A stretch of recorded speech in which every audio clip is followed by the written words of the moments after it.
Hey there YouTube, I'm Ikitsu with Ikitsu Times. Welcome to my channel and welcome to a little bit of Sins of Solar Empire 2. So today we're going to be talking about the first of the capital ships for the tech faction. That is going to be the Coal. This is their battleship, so it's their ship that's supposed to be up front and slugging it out with enemy ships in close quarters combat. Now, the Coal, like most tech capital ships, is a little bit contentious. I think that just about every capital ship for tech has arguments about whether it's good or trash, other than the Marza, which everyone thinks is really, really good. The Coal is no exception to that. I'll get into why in a little bit here, but let's take a look at the stats. 500 durability, 2,650 shield points, 2,420 armor points, and 3,750 hull points at their base value. 225 antimatter. It's got a pretty even distribution of its durabilities there, so hit points total is pretty okay. It's a pretty tough ship. 105 armor strength, that's really, really good. 675 maximum speed, that's pretty okay. So overall durability, I think, is pretty fine for this thing. The armor points, it's kind of okay, but its armor strength being so high is what sort of makes this a durable ship. In terms of its weapons, this is where it falls apart a little bit there. 2 Gauss cannons at 12.5 damage per second and 600 pierce each. This is its anti-capital armament, total of 25 damage per second. 4 medium autocannons at 8 damage per second, each with 200 pierce for a total of 32 damage per second, and 3 light autocannons at 6.7 damage per second with 100 pierce for approximately 20 damage per second from those guys.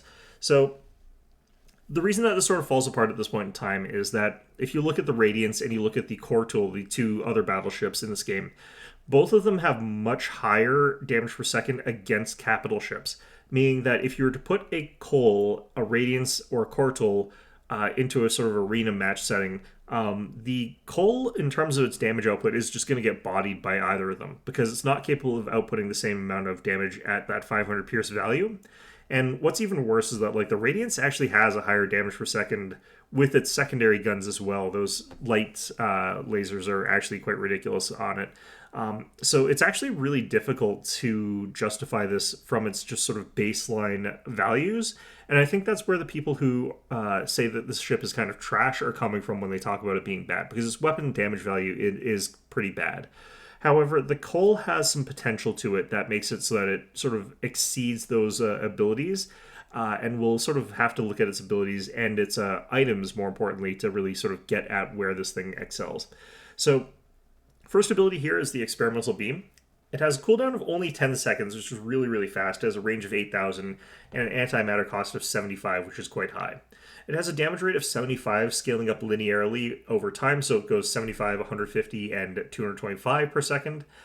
Pierce is 500, so it's very good for killing capitals, and then it's got a duration of 4 seconds. So 300 damage per second at level 1, 600, and then 900 at cap level. So this is a very, very powerful beam for just shredding down capitals, especially because it's on such a low cooldown. The main problem with it is that you're going to run out of antimatter using this very, very quickly. So you're going to find one of two situations. Either you're sort of early game and you've got 1 Coal and you're sort of doing 75 damage per second for 4 seconds with it. You use it 3 times and then you've run out of MP. And you can't use it again for quite a while. And then your opponent just grinds you down because they still have their abilities, because they have more cost-effective abilities there. The Experimental Beam is just very, very good for that burst damage. Later on in the game, you got a whole bunch of Coals. You got 10 of them. And even though you've only got them up to level 3, so they've got level 2 Experimental Beam, they just burst down an enemy capital ship and kill it in seconds. And it's glorious and very, very good at doing that. So it's either you sort of run out of gas before you can kill your opponent, or you, for one reason or another, maybe you've got a whole bunch of Hoshikos with the ability to transfer antimatter, or you just have a whole bunch of Coals and you've got the ability to keep casting Experimental Beam until you just burn down your opponent. It's sort of one or the other, and there's not a lot of in between there. So this is a very good ability, and if you've got it set up correctly, it can be used very effectively to destroy capital ships there. The damage per second thing on this thing can be quite good. 30 damage per second just from the Experimental Beam at level 1, including the sort of cooldown there. The next ability is Fusillade. It has a cooldown of 90 seconds, so it's a fairly long one. 75 antimatter cost. This one is much more reasonable in terms of the way that it uses antimatter compared to the beam. but it's much more moderate in terms of what it does there. Weapon reload minus 15% scaling linearly. Weapon tracking speed plus 50% scaling linearly. So 30% at level 2, and then 45% at level 3. The weapon tracking speed doesn't really matter as much there. Duration of 50 seconds at all levels. So this has decent uptime, but is not like up quite like even it's not up all the time there, which is a bit unfortunate. Still, fairly powerful damage boost. It works on all of your weapons. It makes that you're better at both like the anti-light ship and anti-capital ship duties, but it's nothing like too spectacular there. The core tool does have a better version of this, in my opinion. So it's still a pretty good ability. Adaptive Force Field is its last ability. This one you're probably not going to focus on getting. My opinion in the early game is that you're probably going to see people focusing on killing all of your other ships first, especially if you got something like a coal. And you're going to see like the ship only getting focused down sort of at the end of the fight once all its support is killed. And at that point in time, you're probably going to be trying to retreat unless you're sort of like if you've won the fight, then you've won the fight. But if your opponent has won the fight, then you should probably be retreating your capital. You shouldn't be sticking it out there while your capital is getting dunked on by enemy capitals and all their support ships. So adaptive force field is really sort of for more late game where your opponent chooses one of your capitals, decides that they're going to focus fire that one down with their fleet. You turn on adaptive force field and your capital suddenly survives way longer in the fight than it ought to otherwise. Scales up linearly as well, up to 45% damage reduction. That's a huge amount of damage reduction. Pretty good uptime on that, making it so that these things become fairly difficult to kill. Pretty powerful ability. Finest Hour, it's got a cooldown of 4 minutes, which takes a really long time. Antimatter cost is 100, which is pretty expensive. It's got the ability to add you some splash damage. You deal half your damage of splash. It's a fairly small radius. I think it's like 500 or 1,000 or something like that, so not very big. Cooldown minus 20% for all your abilities. Plus 5 per second antimatter regeneration. Your hull and armor regeneration goes up by plus 20 per second and activates during combat. And that's actually really, really good for the total duration. You're getting back 1,200 hit points, preferably all armor. And duration of this is 60 seconds, which is pretty okay. I do think that the cooldown is a bit extreme considering what you're getting, but it is still pretty good. You're just going to want to pump this out at whatever moment is most opportune for what you're doing there. It's not going to be a big game swinging kind of ability, Finest Hour, but it does make the coal just better at whatever the hell it is that you've got it doing there. So you got a couple different setups for this thing, and Finest Hour really just augments whatever it is you're doing, so we can kind of ignore it. But basically, you're never going to take Adaptive Force Field as your primary, in my opinion. Again, that comes down to the fact that you're just not going to get your ship concentrated down first. People would.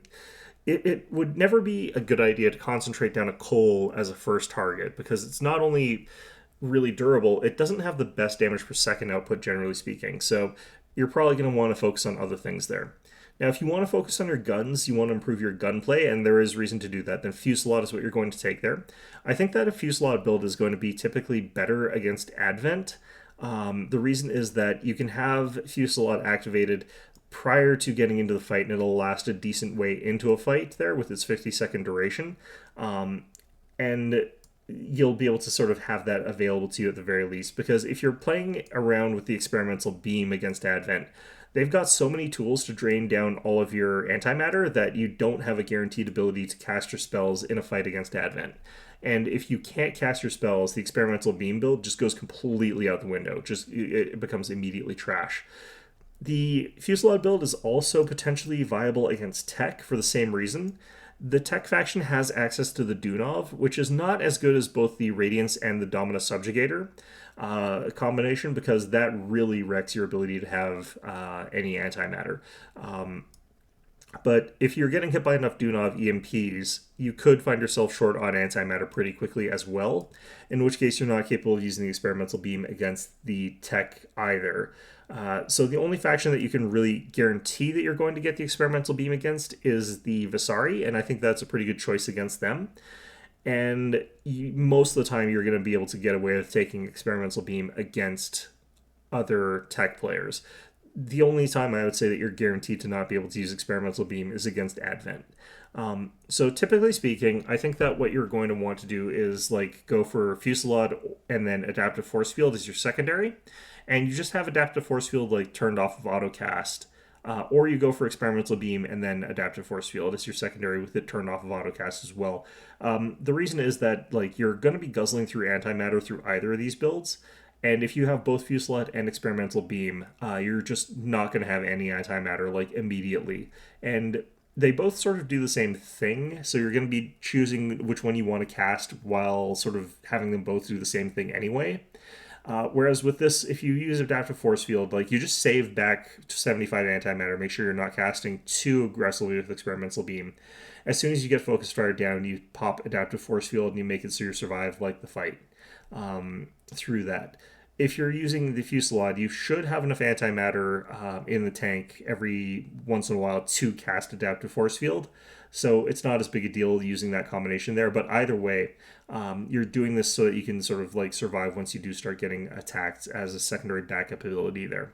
But it mostly just comes down to the fact that fusillade and experimental beam, you can't really combine them that easily together to make it so that you just do tremendous amounts of damage. You could do that. I have done it. What ends up happening is I sort of just end up spending all my time with no antimatter to cast anything with, so I'm kind of just sitting there firing my guns. Now, one of the things that is going on for this thing is its items. These are really, really strong for it, and it sort of keeps it more competitive with the Radiance and the Cortal. I still think that the Cortal is the strongest in a direct punch fight. I think the Radiance is strongest with abilities in a direct duel against all of these, and the Cole is still the weakest out of the three of them, but you can really get closer. You can close the gap a little bit. The Heavy Gauss Slug increases your damage for your Gauss weapon by 100%, bringing it up to 50 damage per second, which is enough to keep up with the other guys, except for the fact that those guys could also just add an item and be ahead of you again. But still, this is a big way towards catching up to those guys, because that is 100% of your armor-piercing damage just being ridiculously increased. The Rapid Autoloader is also a very good bonus there. It's 10% at start and then 20% when upgraded to your physical weapon reload, which is all your weapons, making it so that you're dealing a decent amount of extra damage, but for 30 seconds, once every 3 minutes, you can activate it to make it so that it deals way more damage, because you get minus 40% at base, and then once you've upgraded it again, minus 80% on your weapon reload. That almost doubles your firing rate. That's a humongous bonus, especially since that you've got like the 15%. You are basically literally doubling and then doubling your heavy Gauss weapon. You're capable of getting this close to 100%, 100 damage per second on the heavy Gauss weapons from the rapid auto loader and from the basic Gauss tech. That's very, very powerful. That makes it so that you're capable of dealing a decent amount of damage from these guys. That is still 2 upgrades, and if I added 2 upgrades to an Advent Radiance, I am still capable of doing a good amount of damage compared to that. So it's not like you're getting ahead, but you're catching up. You're catching up when you're doing that.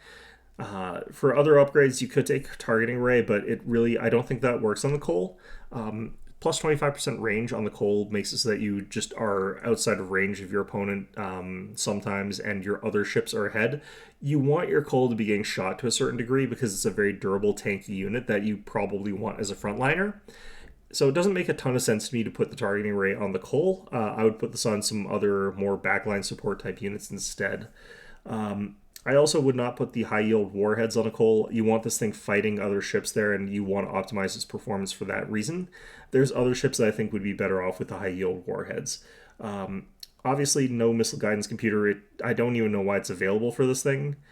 Technically speaking, it's available here because like the missile guidance computer is an aura, but you probably are just going to put your missile guidance computer onto a Marza instead. I think that would make a lot more sense there.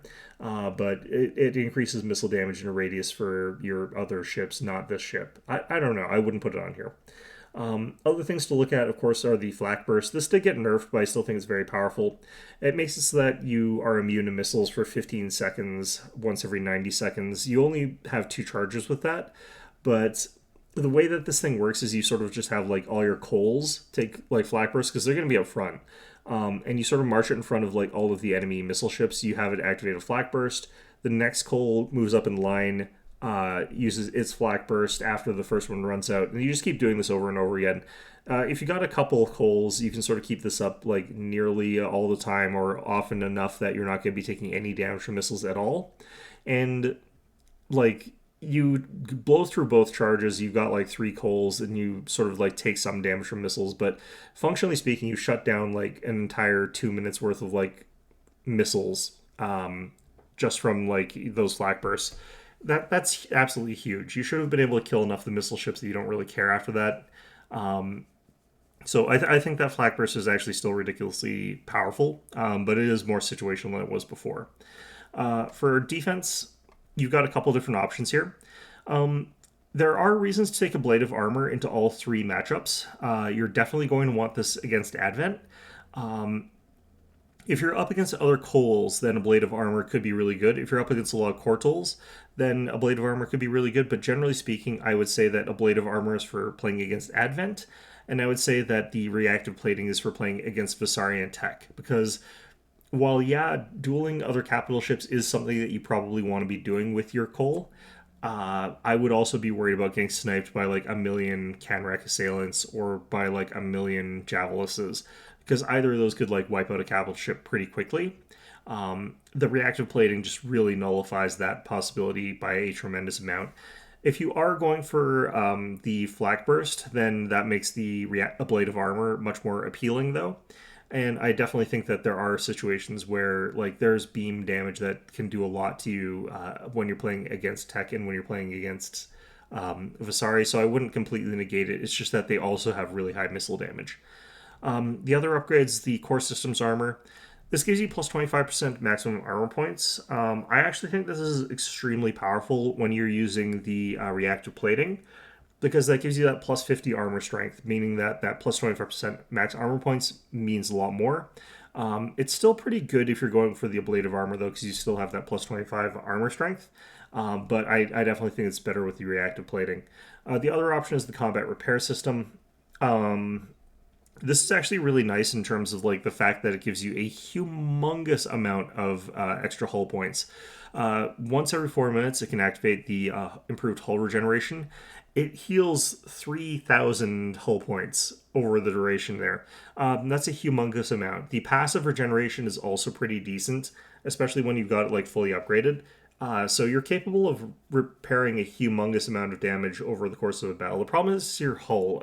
If it was to your shields and to your armor especially, that would make it much stronger. But the combat repair system is still pretty okay there, just in terms of like giving so many hit points out of that.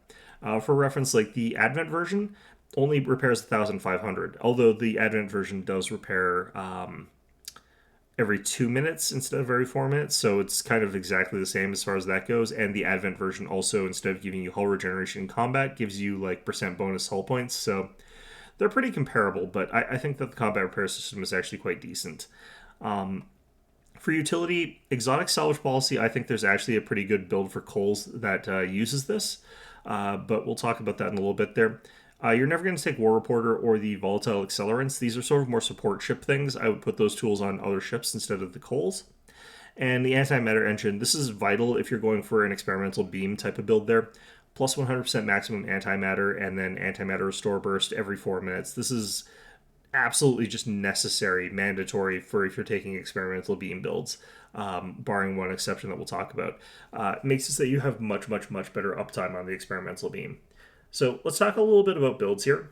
If I'm playing against Advent, typically speaking, I'm going to say that you should take like Fusillade and Adaptive Force Field. It's a little bit more risky, but you can take the experimental beam type builds. The reason I recommend taking Fusillade is that this means that you're going to be taking the Rapid Autoloader and the Heavy Gauss Slugs, and then you're probably going to be also taking the Ablative Armor and then possibly the Combat Repair System. That's sort of the combination that I would kind of go with here. The reason is that you can go into the fight with Fusillade already activated. And the thing about fighting against Advent is that you always run the risk of getting hit by antimatter detonations and Dominus Subjugators draining your antimatter. And if this happens to you, if you are just fighting like a Radiance one-on-one here, the experimental beam gets shut off basically the entire time. You're going to be running out of antimatter basically the whole fight. You're not going to be able to cast more than like one experimental beam, maybe, because they not only do they siphon off all your antimatter really, really quickly. It's like 150 for a level 3 antimatter detonation, but they're also making it so you can't cast anything while you're getting your antimatter detonated, and antimatter detonation has a fairly short cooldown. So you're getting burst by that. You're taking a bunch of damage from that. Your antimatter is gone, and you've lost your main offensive capability. If you're going for the other route and you've got the Fusillade, at least you've got the ability to sort of boost your damage out there. You've got 50 seconds where you're highly effective. If it turns out your opponent doesn't have antimatter detonation, or they're not using that against the coal, they're using it against a different target, you're still capable of continually casting Fusillade, and it still hurts. It's still a pretty good ability. It's still pretty good anti-capital damage. Minus 45% to your weapon reload speed, making it so that you can fire your Gauss weapons about 50% faster. That's pretty good extra damage as a constant sort of output thing. It's not amazing, but it's still going to get the job done. And then, of course, like your adaptive force field, same sort of thing there. It's not going to be up necessarily, but you could potentially survive that initial burst from the antimatter detonation radiance combo that you're probably going to get hit by early on there. So I think that that's kind of what you want against Advent, is the Fusillade and adaptive force field. Against Tech, you may want to consider the Fusillade adaptive force field combo if your opponent is someone who likes using the Dunov. Or if you just happen to have seen them starting with the Dunov, or you know that they're transitioning to using lots of those.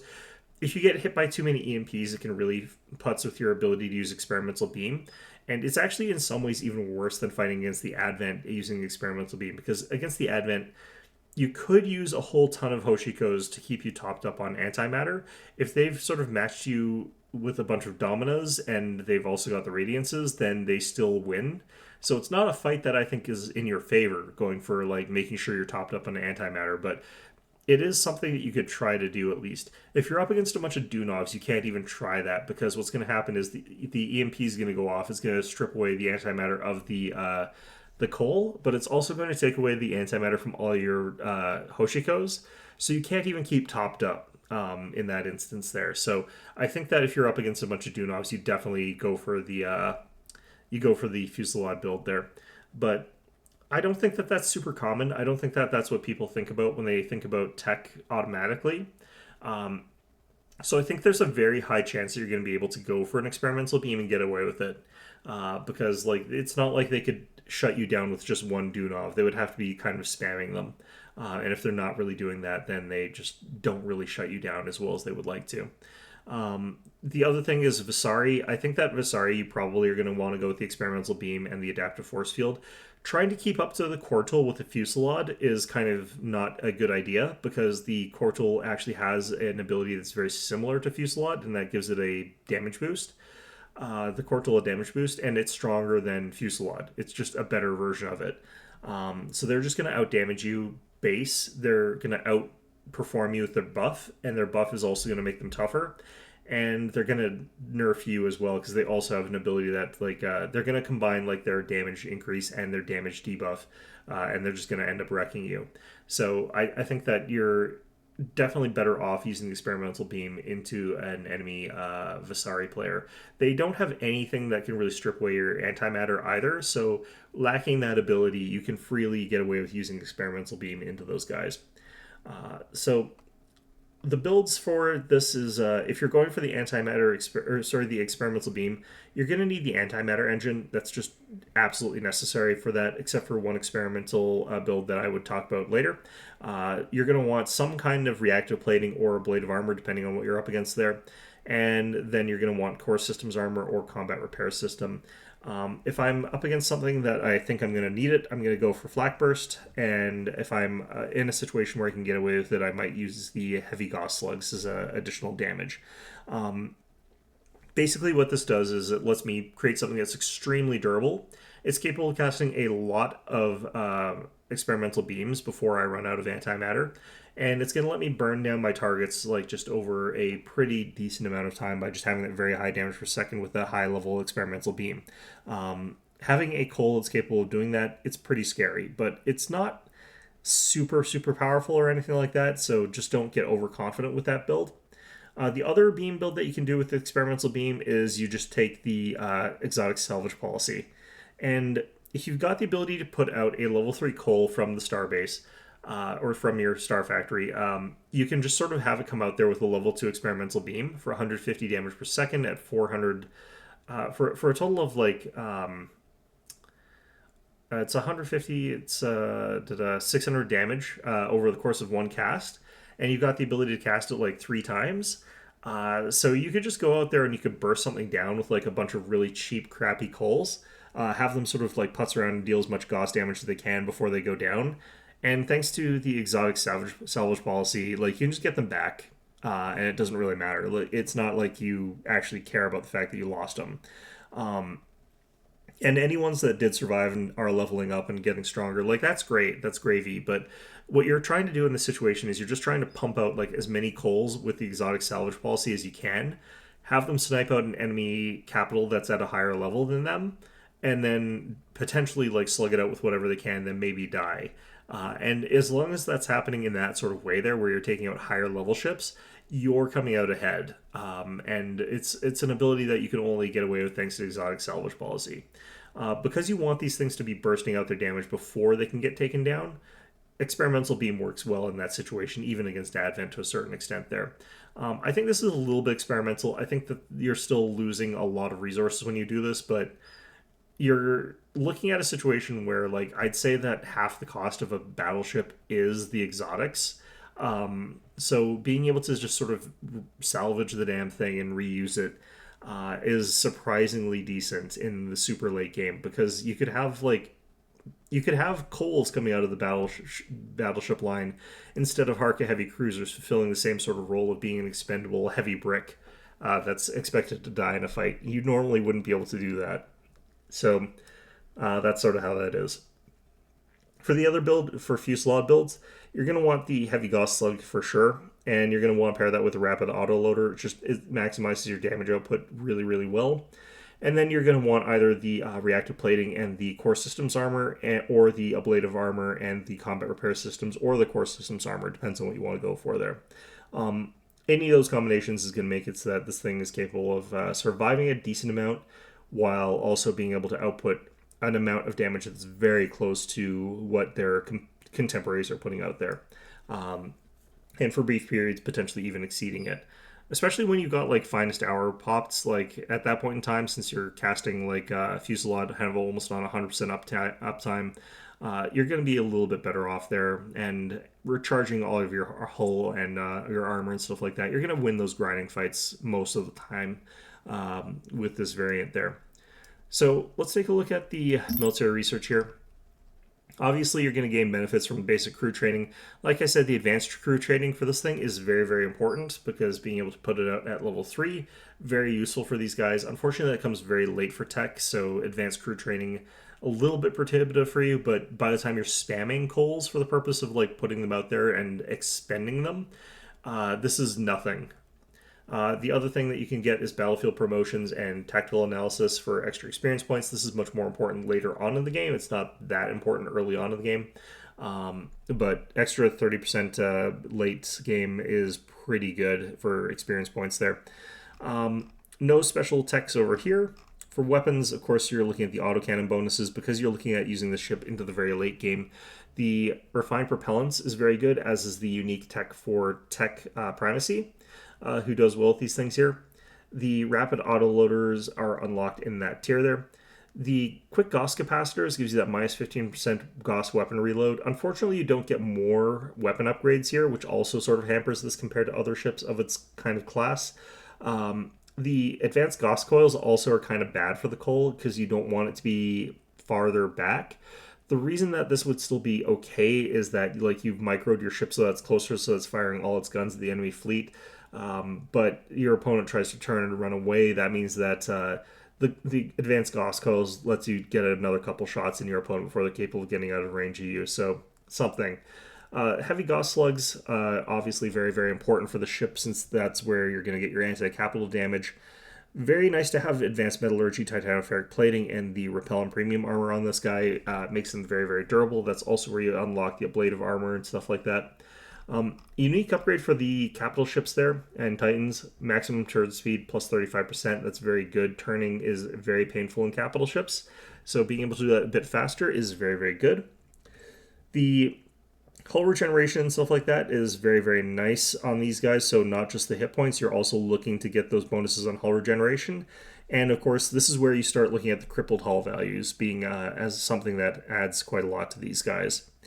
For the coal, I think that the antimatter generators are really important, so you're definitely going to want to look at these upgrades. Unfortunately, you only get up to plus 20% for these guys, and they're pretty expensive for them. So you're looking at a situation where it's a little bit hard to get, but you really, really want this for the coal. This is also where you get the antimatter engine unlock, which is, again, very important for these guys. I haven't been talking at all about this upgrade for the tech faction, but they do have backup shield generators for shield burst effects. The reason I haven't talked about this is that even with something like, say, the Harka, what happens is, like, you lose all your shields, then you start losing your armor, and then you lose your hit points, and then you die. You're usually not even going to have, like, tough ships like the Harka surviving to the point where they're capable of activating the shield burst. And as a result, it's not that relevant for most of their roster.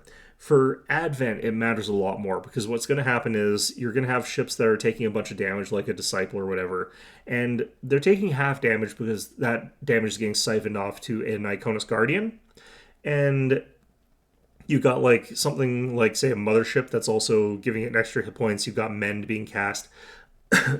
And in addition to that, you've got Animosity. Animosity in the early game for lighter ships is a godsend because it makes it so that like your disciples or whatever like stop getting hit, and that gives them enough time for their shield burst to activate. So if you've got something like those tools, shield burst becomes really, really powerful because you can sort of guarantee it activating. You don't have any tools that let you do that with tech. So for your frigates and your corvettes and your cruisers, the ability to have shield burst really doesn't matter that much for them. Now, for capital ships, on the other hand, you've got so many hit points, and in particular, the coal has so much armor that while your opponent is trying to slowly grind through your armor, which is really, really strong, they're not capable of stopping you from getting that shield burst activate. And once that activates, you're feeling fine. Especially because like when you are getting that focus fire against your coal, that's when you're activating your ability to make so you take 45% less damage or whatever. Later on, you do have the ability to get the enhanced shield cohesion, so you get like your backup shield generator pops and you get all your shields back instead of just half of them. Pretty decent bonus there.